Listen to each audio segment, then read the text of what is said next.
Maulang Huwebes sa ating lahat. Ang topic ko ngayon sa araw na ito ay about sa palarong pambansa.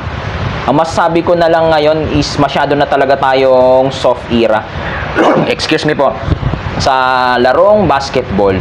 Kung ayaw nyong masaktan, huwag kayong maglaro ng basketball. Ganun lang kadali. At ang basketball, natural talaga sa basketball na may physical sports yan, natural. Hindi talaga maiwasang masisikmuran ka. Pero hindi naman siguro sadya ng ibang player yon.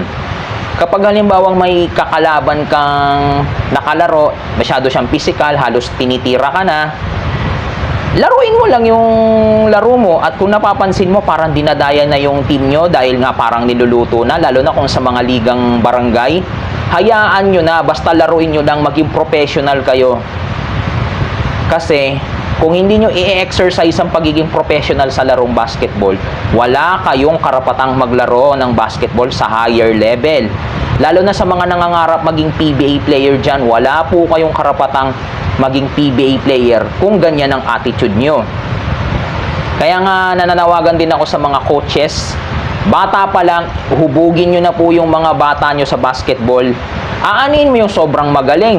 Kung wala namang magandang pag-uugali sa basketball court, mapapanood mo yung iba, highlights doon, highlights dito, jelly bean layup.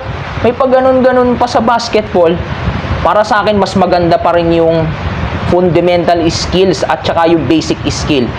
Aanuhin mo yung mataas na higher level ng practice. Mas magandang sa basic ka muna dadaan ng practice. Si Kobe Bryant, kaya magaling siya sa basketball dahil madisiplina siya. Dumaan siya sa basic training hanggang sa higher na mataas na practice. Ganun po yun. Ang mga player kaya magagaling yan mag-shoot ng bola kahit anong bato niyan. Kung hindi ako nagkakamali, si Kobe Bryant, 200 shot ang ginagawa niya. Mapa 3-point, mapa jump shot. Ganyan ang ginagawa ni Kobe Bryant. Kahit siguro yung ibang player, ganun. Si DeMar DeRozan, kilala natin siyang mid-range jump shot player. Sigurado ako pinapractice niya yan. More than 200 times shot. Kaya yung ibang player sa NBA o kahit PBA, mga magagaling na. O sa sa palarong pambansa, mabalik tayo.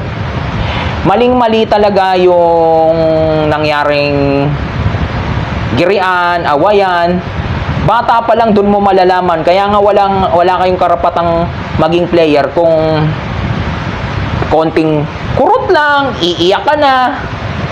Basta pag alam mong feeling mo parang dinadaya na yung laro nyo o tinitira na kayo ng kalaban nyo na parang sobra-sobra na, hindi na basketball, babayaan nyo lang.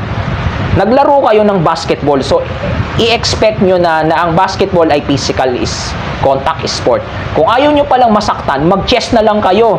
Kung gusto nyo palang sakitan, dapat naglaro na lang kayo ng boxing o di kaya MMA, UFC, at mga sports na physical contact. Wala kayong karapatang maging basketball player kung ganyan ang inyong mindset.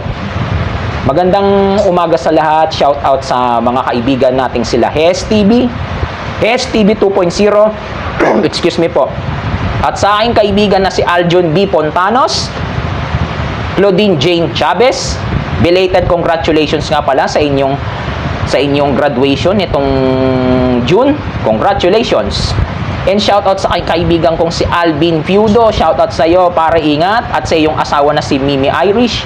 Ingat sa inyo, mga kaibigan. Ang masasabi ko na lamang, mga kaibigan, ang sports ay sports. Kung may physical contact, laruin nyo lang. Alam nyo kasi guys, para tumagal kang maging player sa isang liga, attitude muna ang babaguhin mo. Kung alam mo may hindi ka may magandang pag-uugali, baguhin mo yan para tumagal ka sa paglalaro ng basketball. Kaya ang masasabi ko dun sa palarong pambansa,